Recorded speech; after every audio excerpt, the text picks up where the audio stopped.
Is our political neutrality a threat to national security? No. We are peace-loving citizens from whom governmental authorities have nothing to fear. Consider a 2001 report produced by the National Academy of Sciences of Ukraine. Commenting on our political neutrality, the report stated, "Today some may dislike this stand of Jehovah's Witnesses. It was a basic reason for their being accused by the totalitarian Nazi and communist regimes of the past.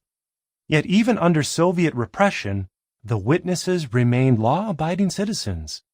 They honestly and selflessly worked in collective farms and at industrial plants and presented no threat to the communist regime. Likewise today, the beliefs and practices of Jehovah's Witnesses do not, the report concluded, undermine the security and integrity of any state." The neutrality stance that they did take did bring them persecution. In World War II, for not doing the Hitler salute in Germany, they were persecuted. At 8 o'clock on the evening of April 4th, 1939, Leopold Engleitner, Rosalia Hahn, Pauline Schlegel, Franz Rotauer, and his wife Emilia were all gathered to commemorate the Last Supper of Jesus. For a brief moment, they all shed their worries.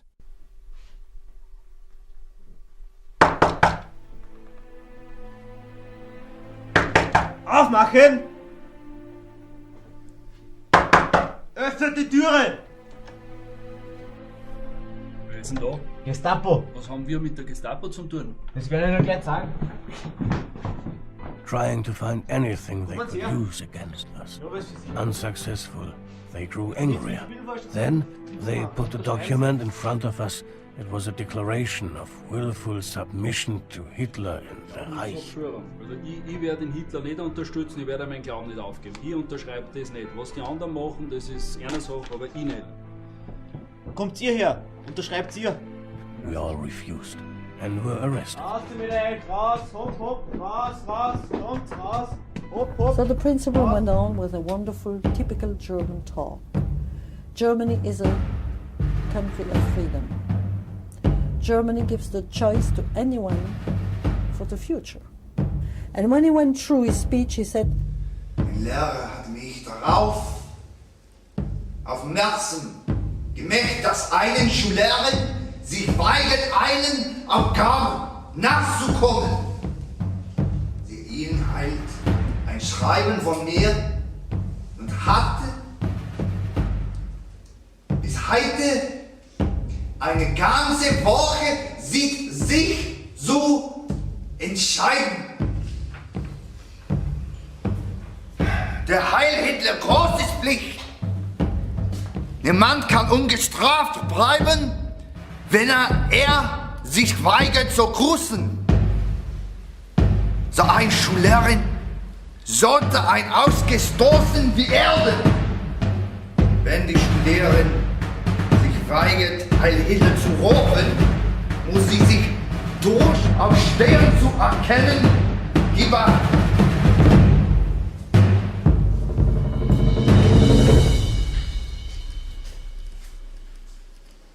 Simonanot, vertreten und herkommen!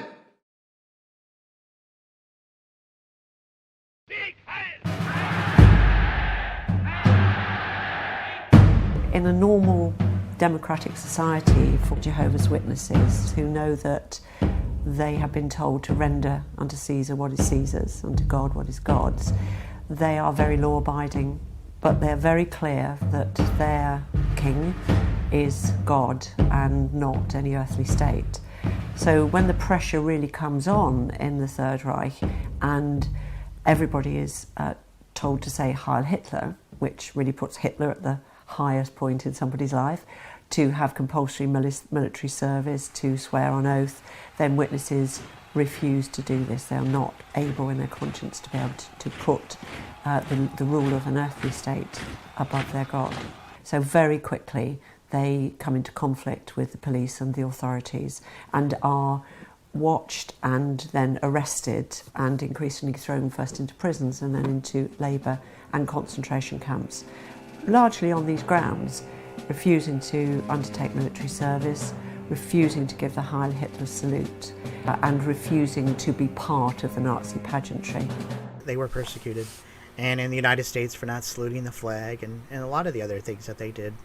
There's a book I have, Judging Jehovah's Witnesses, by Sean Francis Peters, and the author autographed this particular edition of the book. So I just happened to be flipping through it. I was like, oh, that's the author's name.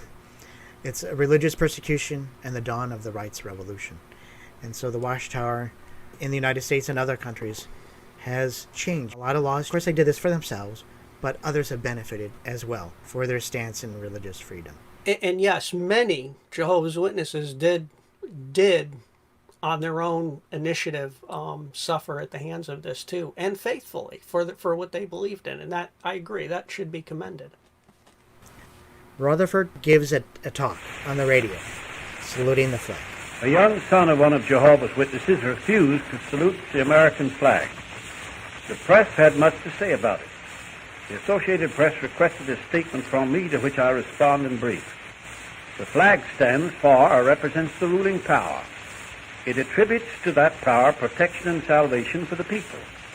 The formalism of saluting the flag is a religious ceremony which gives adoration to the creature or thing, and which is therefore contrary to God's law. Any formal ceremony performed contrary to the law of God is detrimental to the creature and a dishonor to God's name. To those who please God, he gives this positive commandment to wit, Thou shalt have no other gods before me. Thou shalt not make unto thee any graven image, nor any likeness of anything that is in heaven above, or that is in the earth beneath, or that is in the water under the earth. Thou shalt not bow down thyself to them, nor serve them. There is a conspiracy today, formed by a certain religious organization, the back of which is the devil, to bring about the destruction of those who will not obey an unrighteous rule. They have hit upon the scheme of displaying the flag and compelling the children to salute it. And when children who are taught to love God and serve him refuse to salute, they suffer cruel punishment. In Germany, the people are commanded to salute the flag and say, Heil Hitler, which means salvation proceeds from Hitler. And that is a blasphemy of God's name, because from God alone comes salvation. In the United States, the same religious organizations that created the Nazis, that have terrorized Germany and are trying to coerce the people of America to be obedient to their ideas, or else suffer punishment, and that religious organization employs and has employed in the times past a wicked inquisition in Europe and Mexico to force the people to obey its views. The people should not forget the history of the wicked inquisition and the suffering it entails. Compulsory flag saluting leads to the same thing.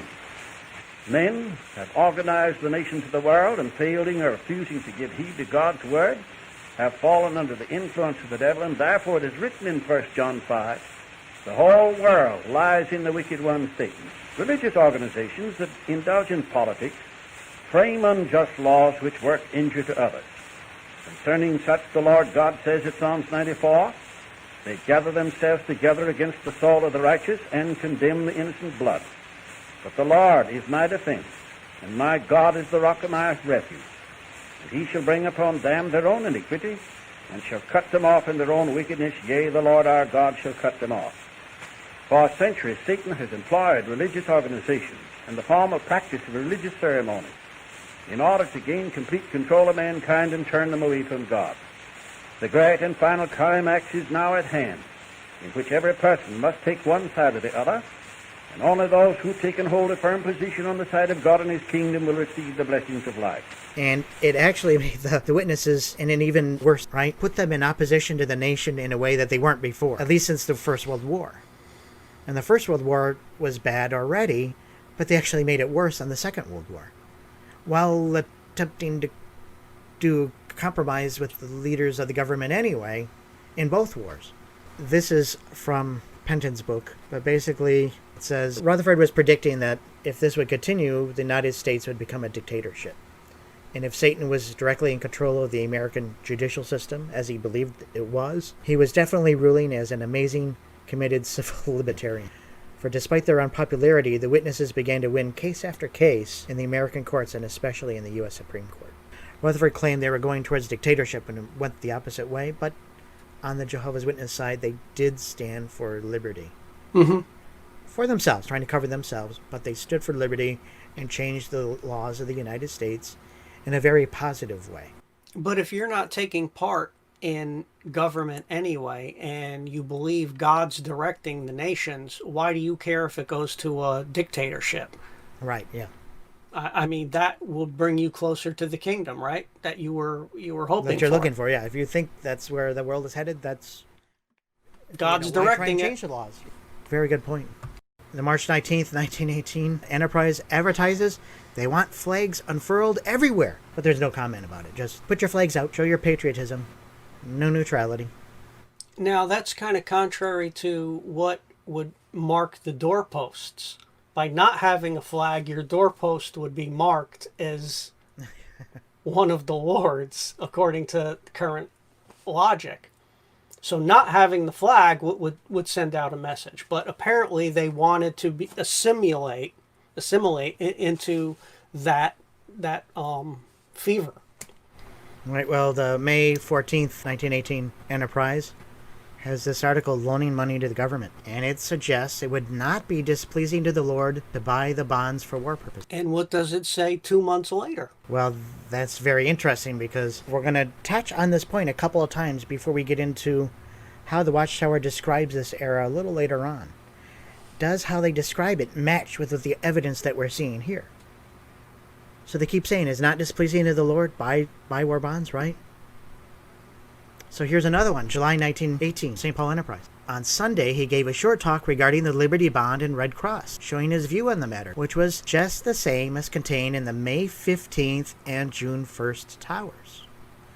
He mentioned that he knew that some instances where spiritual ears were cut off people by refusal of friends to give a donation to the Red Cross, and in that way bring reproach on the truth, or hard to present the truth.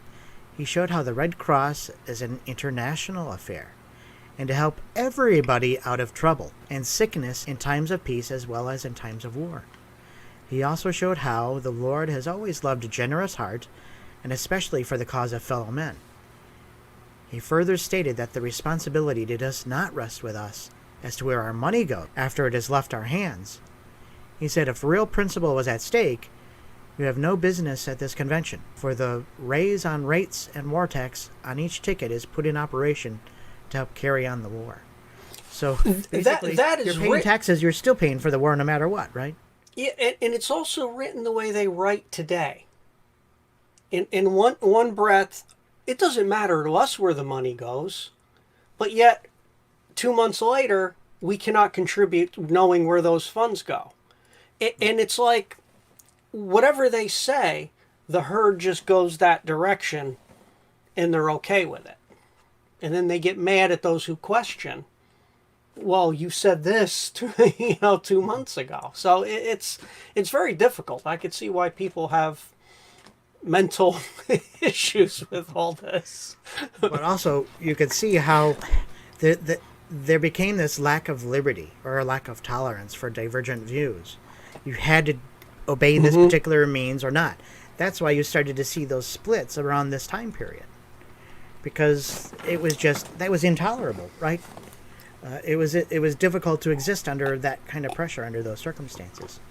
But again, seeing these statements, and here in the May 15th and June 1st towers that article just talked about, it again shows these compromises by following along with the president's request for a national day of prayer. And then he also says, buy war bonds. That's also the same exact issue that they were arrested. Too little, too late, not enough compromise earlier on, or too much compromise, right? This arrest is, what they did and why they did it versus what they claimed then and what they claimed a little later on about this period. When they talk about this period of history, what do they say about it? Does it match with the evidence we're seeing here? Mm-hmm. Let's see. We'll get into that here. The Saturday Evening Post, September 14th, 1940. And so these are examples of some of the persecution that Jehovah's Witnesses were going through. People were beaten, put in prison. It made the news. And the more it made the news, the more it was free advertising. Advertise. Yeah. And I think Rutherford used a lot of that over his tenure as president to his advantage. if he could create a news event, it was free advertising. And so if he saw it going, he kept it going, and then he kept pushing it. In the Yearbook of Jehovah's Witnesses, 1936, it says, during the year 1935, the Roman Catholic hierarchy induced the legislative bodies of some of the states, including Massachusetts, to enact a law requiring the school teachers and pupils to salute the flag of the United States at regular intervals. And they mentioned that in the Proclaimer's book. And in the Proclaimer's book, it says, even before Hitler became dictator in Germany, Jehovah's Witnesses in the booklet, The Kingdom, the Hope of the World, published in 1931, reviewed the scriptural example of the prophet Daniel's 3 courageous Hebrew companions in Babylon. When ordered by the king to bow before an image, the playing of certain music, those faithful Hebrews had refused to compromise, and Jehovah had made plain his approval by delivering them. The booklet pointed out that patriotic ceremonies confronted Jehovah's Witnesses in modern times with a similar challenge to their faithfulness. So gradually, agitation for compulsory patriotic ceremonies spread beyond Germany. On June 3, 1935, at a convention in Washington, D.C., when J.F. Rutherford was asked to comment on flag saluting in the schools, he emphasized the matter of faithfulness to God. A few months later, when 8-year-old Carlton B. Nichols, Jr. of Lynn, Massachusetts, declined to salute the American flag and join in singing a patriotic song, it was reported in newspapers across the country. And then he gave a radio lecture on it. Advertise, advertise, advertise. But again, going back to the selective service, the draft card, you're actually pledging allegiance when you're signing that. So what's the difference whether you sign that card or salute the flag? You're just, I mean, the flag salute is, I pledge allegiance to the flag. Mm. Okay, you are kind of loyal to your country to an extent. You're required by law not to work against the country you're in, so you're giving an allegiance to it. That doesn't mean you have to harm other nations or other people. I think the flag salute, if you follow the words, it's not really. It's okay. It's as big as the selective service. I'll leave it at that. You sign the selective service card, it's a pledge of allegiance right there, the both of them. Yeah. So you can do one but not the other? But I think if they know if they do the selective service, they're not going to get out of that one. Yeah, no. You can go to court over a right, but you can't go over to court with a law. And so I think they knew they wouldn't defeat that one, so hey, let's not go there. And then you retitle it. Okay, just sign it, but that doesn't mean we're going to go to war. I like what Penton says in his book, Jehovah's Witnesses in the Third Reich, on page 122. And I think he really makes it very clear what's going on. He says it was logical that Jehovah's Witnesses should object to saluting flags. After Rutherford enunciated his 1929 higher powers doctrine, and that we had discussion in our History of the Two Witness rule, the witnesses regarded the secular state as of the devil. Thus, they could hardly be expected to participate willingly in patriotic exercises of any kind. By 1931, the Watchtower Society was already teaching that patriotic ceremonies confronted witnesses with the same sort of dilemma that the prophet Daniel's companions, Shadrach, Meshach, and Abednego, had faced when King Nebuchadnezzar of Babylon demanded that they bow down before an image he had constructed. And thus, it's not surprising that German witnesses refused to give Hitler's salute, or how Hitler after the Nazis came to power in 1933. Okay, but going back, I see the reasoning behind all that. Yeah. But going back to the selective service, you're still pledging allegiance. You're still agreeing to that. And my thought is there, it's like being an alcoholic. Okay, I'm not going to drink whiskey, but I can drink beer. Okay, you're still doing the same thing. So, yes, I agree to an extent, and I understand the reasoning, but I can only support it if you're following all of it, not just the part that you can't defeat and the part that makes your life easy. Because again, not to harp on it, the selective service is an agreement to defend your country, to be part of the military. And I would call this unfortunate timing on Rutherford's part. Unfortunate timing. Because he change the higher authorities, respect the higher authorities, those in power, those in government. He changed that because of his opposition to the two-witness rule, which was against him. So he could basically get around doing anything he wanted, right? And we had that discussion already. Well, he changes that, and right after he changes that, this Hitler starts coming to power, and this happens. If he didn't do that, change the higher authorities, and start changing this two-witness rule, and Hitler had come to power, I don't think they would have had as much opposition to submitting to the higher authorities as they did because of his change. And he did that change not because of, it being the right thing or wrong thing. He did it to cover his behind. And it's also in front of the people that, well, now you told them this, now you got to keep going in a certain path. It's like you create Frankenstein.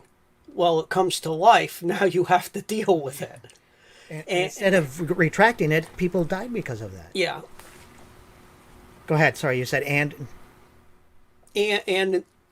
basically, like I said, the Frankenstein's monster, you have to continue going in the direction of what you already created. So in a way, he created the own controversy himself within the organization by telling these people, well, you can't do this, you can't do that, but you could do this. So now everybody's questioning, and now you've got to come up with something.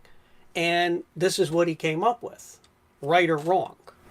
And instead of going back and trying to backtrack on the changes that led you up to where you were and saying, hey, we were wrong, let's try and stick closer to biblical principles, he kept going forward and adding more to the pile and adding more to it and adding more to it and adding more to it. And at a certain point, he couldn't dig out.